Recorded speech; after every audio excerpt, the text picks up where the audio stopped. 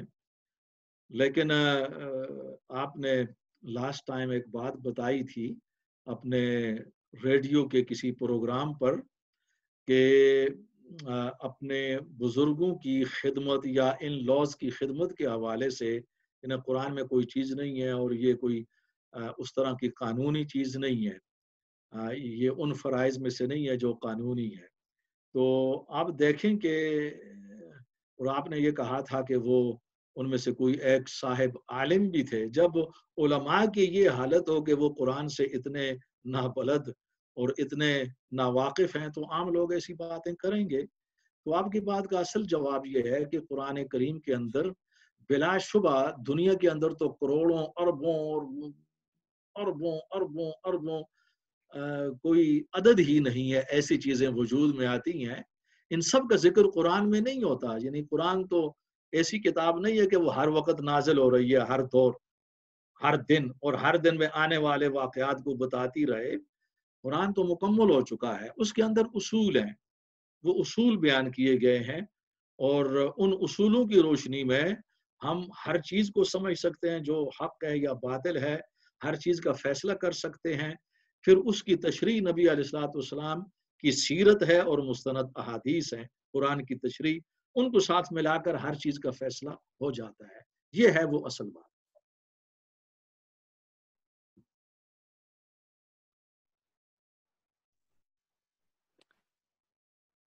میں عمر رشید ایک سوال کرنا چاہتا ہوں. آپ کی گریجول امپلیمنٹیشن کے بارے میں آپ نے کہا کہ بے شمار اسلامی حکومتیں جو ہوتی ہیں وہ ناکام ہوتی ہیں اسی وجہ سے.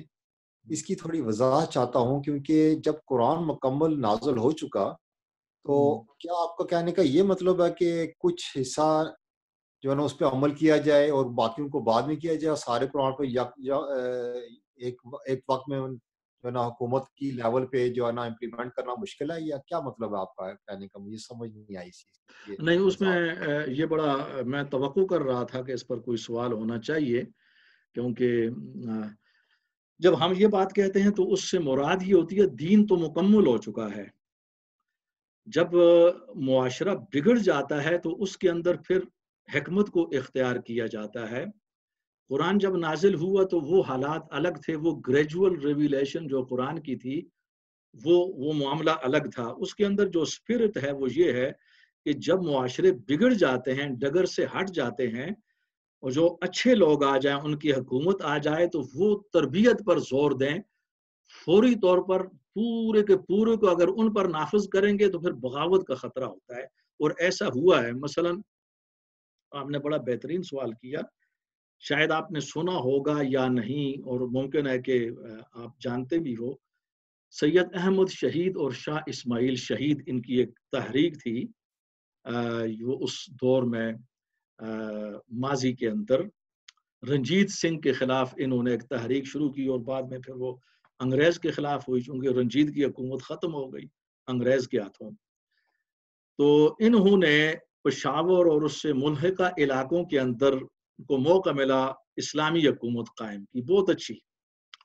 اور یہ بڑے اچھے عظیم لوگ تھے, اور اس طرح کے نہیں تھے جس طرح مطلب سختی طالبان کے اندر, یہ وہ بڑے متقی اور ہر لحاظ سے, لیکن حکمت انہوں نے اختیار نہیں کی وہاں پر. وہ جو قبائل تھے پٹھانوں کے وہاں پر, ان پر ایسی چیزیں فوراً لاگو کر دیں کہ جس کے لیے وہ تیار نہیں تھے, ان کی تربیت نہیں کی گئی. تو 10 ماہ کے بعد انہوں نے بغاوت کی, ان قوانین نے بھی جو کہ سردار تھے, اور راتوں رات شاہ صاحب کے جتنے بھی وہ مال گورنر تھے ان کو قتل کر دیا, بغاوت ہو گئی اور حکومت ختم ہوئی. شاہ صاحب کو بددل ہو کر وہاں سے ہجرت کر کے پھر وہ بالاکوٹ کی طرف جانا پڑا, ہزارہ کی طرف.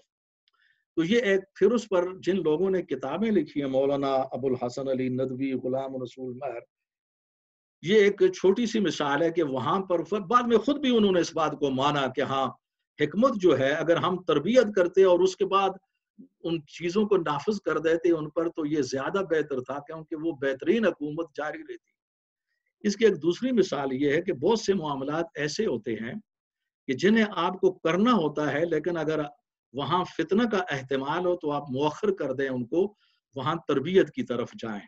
وہ تربیت بھی بہت بڑا جہاد ہے, کیونکہ یہ اچھا خاصا صبر طلب کام ہوتا ہے, یہ اتنا آسان نہیں ہے. یہاں پر ایک واقعہ حضرت سیدہ عائشہ صدیقہ کا ہمارے سامنے آتا ہے کہ ان کے سامنے گفتگو ہو رہی تھی حضور علیہ الصلوۃ والسلام کے ساتھ.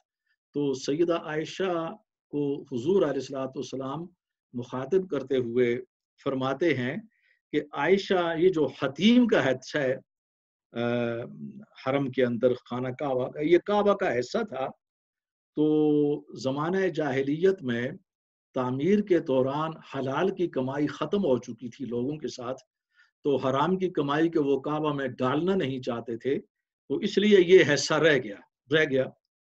آج ہمارے پاس الحمدللہ حلال کی اتنی کمائی ہے کہ ہم حتیم کو شامل کر سکیں, لیکن مجھے خدشہ ہے کہ اس سلسلے میں تیری قوم کی طرف سے بغاوت کا, تو اس لیے بہرحال میں اس کو چھوڑتا ہوں.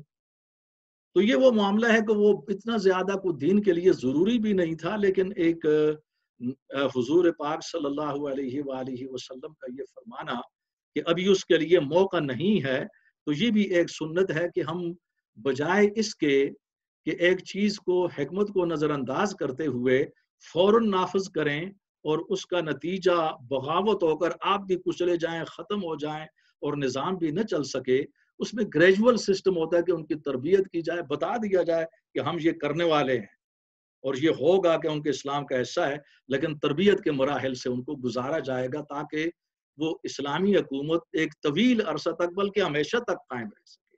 طویل عرصہ کا لفظ بھی مجھے یہاں فضول معلوم ہوتا ہے, اس لیے کہ اصل جو ہے نا کوئی صحیح معنوں کے اندر جو اسلامی نظام ہے یہ فطری نظام ہے, یہی ہونا چاہیے. اس لیے میں کہا کرتا ہوں کہ ہمارے حکمرانوں نے ہمیں بھی ذلیل کر دیا ہے, اپنے آپ کو بھی, اس لیے کہ یہ جرم ہوتا ہے کہ جب آپ کو اللہ تعالیٰ نے موقع دیا ہے تو آپ اللہ تعالیٰ کے ہاں سرخرو ہوں, آپ کو مرنا ہے اور خدا کے سامنے جواب دینا ہے. ایسی بات نہیں ہے کہ یہ مرنے اور جواب دینے کی باتیں استغفر اللہ کوئی گپیں ہوں, جیسا کہ یہ سمجھ رہے ہیں.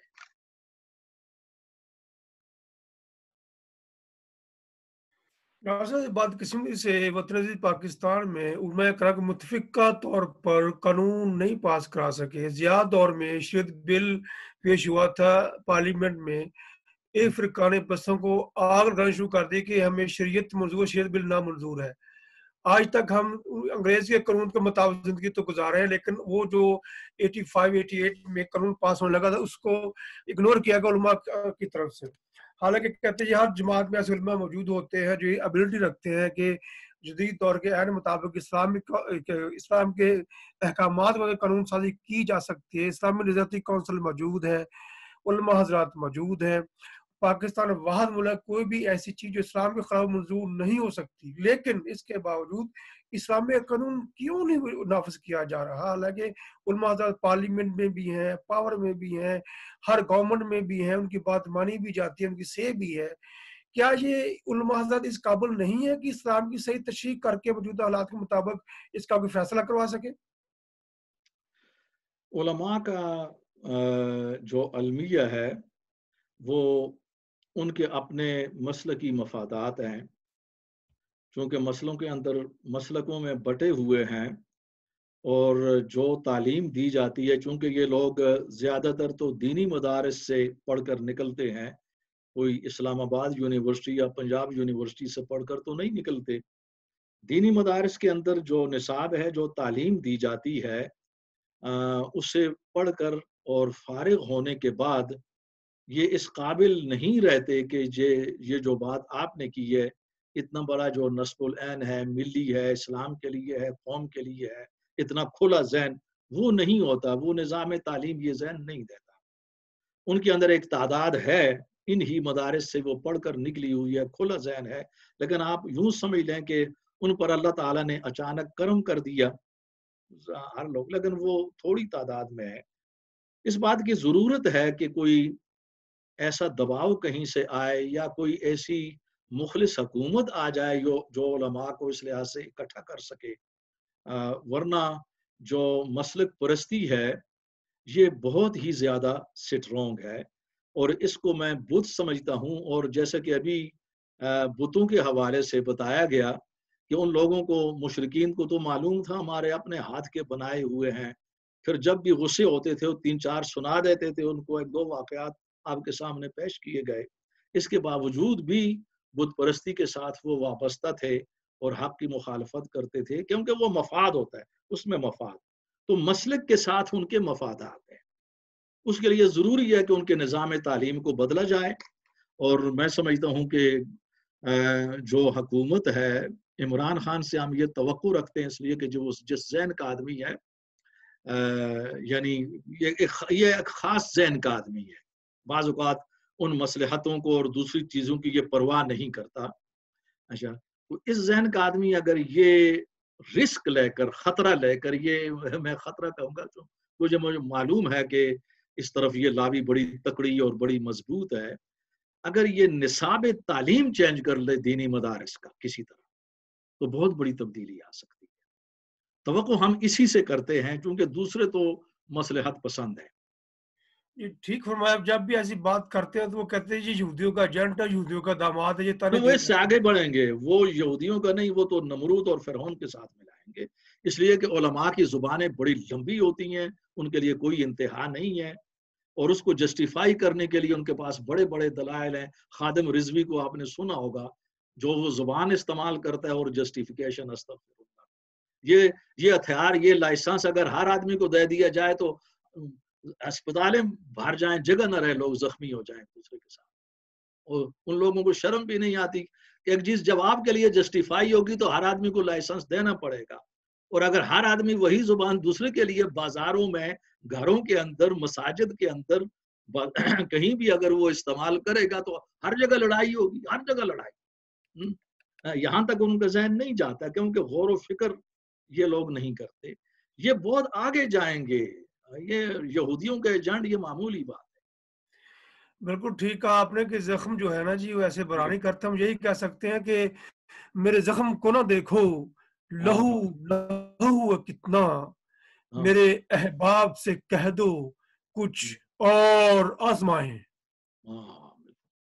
صحیح ہے، صحیح ہے. یہ آپ کا بہت شکریہ ڈاکٹر صاحب.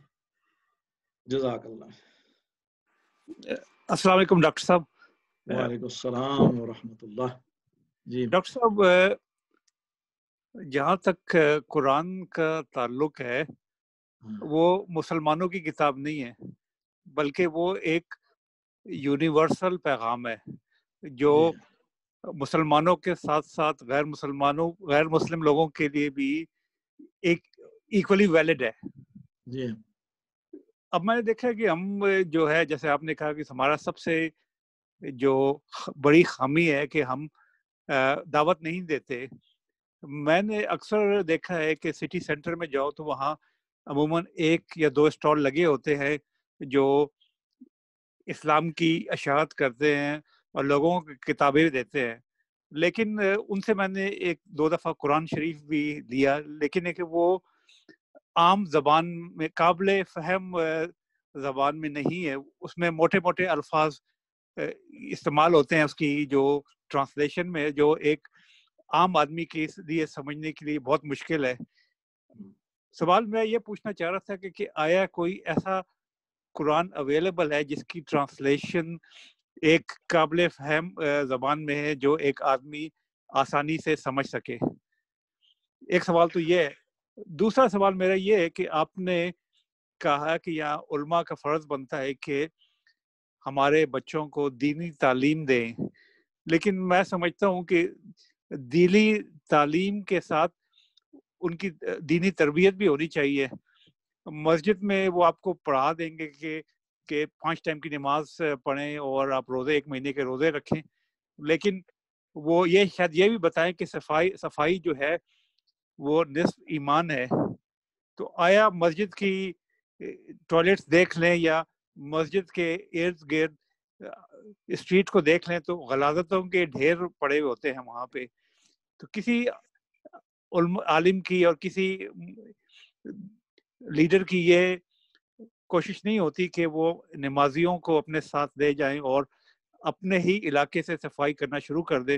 علم راک میں ضیاء القرآن مسجد میں ایک دفعہ میں جنازے کے سلسلے میں گیا تو وہاں گاڑی میں نے ان کے کار پارک میں کی تو پتہ لگا وہاں پہ لوگ رات کو آ کے اپنے گھر کا پرانا فرنیچر پھینک جاتے ہیں، ڈرگ ایڈکٹس ہوتے ہیں، وہ اپنی سرنجے وغیرہ کار پارک میں، مسجد کی کار پارک میں ہی پھینک جاتے ہیں۔ وہاں پہ والنٹیئرس جو ہوتے ہیں وہ جا کے ساری چیزیں صفائی کرتے ہیں۔ تو اگر یہ ہم لوکل سطح پہ ہر مسجد والے اپنے نمازیوں کو اس بات کو پہ آمادہ کریں کہ ان کے ساتھ جا کے ان کے اپنے محلے کو صاف کر لیں، تو یہ بھی ایک اسلام کی بہت بڑی خدمت ہوگی۔ کیا سمجھتے ہیں آپ؟ جزاک اللہ۔ پہلے سوال کی طرف آتے ہیں، دعوت۔ یہ در حقیقت دعوت کا ایک ادنا معمولی سا حصہ ہے جو ادا کیا جاتا ہے ہمارے کچھ دوستوں کی طرف سے سٹالز کی شکل میں۔ اسے ہم کہہ سکتے ہیں کہ بیٹر دین نتھنگ ہے۔ اس سے کوئی تبدیلی نہیں آتی، لیکن پھر بھی ہم اپریشیٹ کرتے ہیں کہ کچھ نہ کچھ ہو رہا ہے۔ مگر دعوت پر اس کے بعد 3 یا 4 لیکچرز ہمارے آئیں گے، لیکن وہ دوسرے گروپ کے اندر آ رہے ہیں انشاءاللہ یہ سنڈے کے دعوت کے حوالے سے۔ چونکہ آپ وہاں پر ہوتے ہیں تو اس کو ہم ڈسکس کریں گے کہ اصل میں دعوت کیا ہے۔ اس میں کوئی شک نہیں کہ ابھی تک ہم اس قابل نہیں ہو سکے کہ ایسا لٹریچر کہ جو ویسٹرنرز کو، ویسٹرن ریڈر کو اپیل کر سکے according to their level of understanding, according to their approach, according to their methodology, according to their line of arguments, according to their what you call it concerns. یعنی وہ literature ابھی ہم کو تیار کرنا ہے، اور اس کے لیے میں سمجھتا ہوں کہ جو ہماری اسلامی تنظیمیں ہیں ان کو انویسٹ کرنا چاہیے۔ اور میں آپ سے اتفاق کرتا ہوں کہ جو لٹریچر وہ وہاں پر دیتے ہیں ان کی زبان اس طرح کی نہیں ہوتی، اور قرآن کی جو ٹرانسلیشن ہے وہ بھی اس انداز میں نے، البتہ ایک ٹرانسلیشن جو جسے ہم سجیسٹ کر سکتے ہیں عام فہم زبان کے اندر، یہ مولانا وحید الدین نے اس کو تیار کیا ہے۔ یہ نیو دہلی سے تعلق رکھتے ہیں، بہت بڑے اسکالر ہیں۔ یہ ٹرانسلیشن جو ہے نا یہ ویسٹرن کنسرن کو سامنے رکھتے ہوئے انہوں نے تیار کی ہے۔ It may be suggested for non-Muslims۔ دوسرے سوال کی طرف آتے ہیں کہ یہ تو ہمارا بہت بڑا المیہ ہے جس کی طرف آپ نے اشارہ کیا کہ ہماری مساجد کے اندر اسلام نہیں ہے۔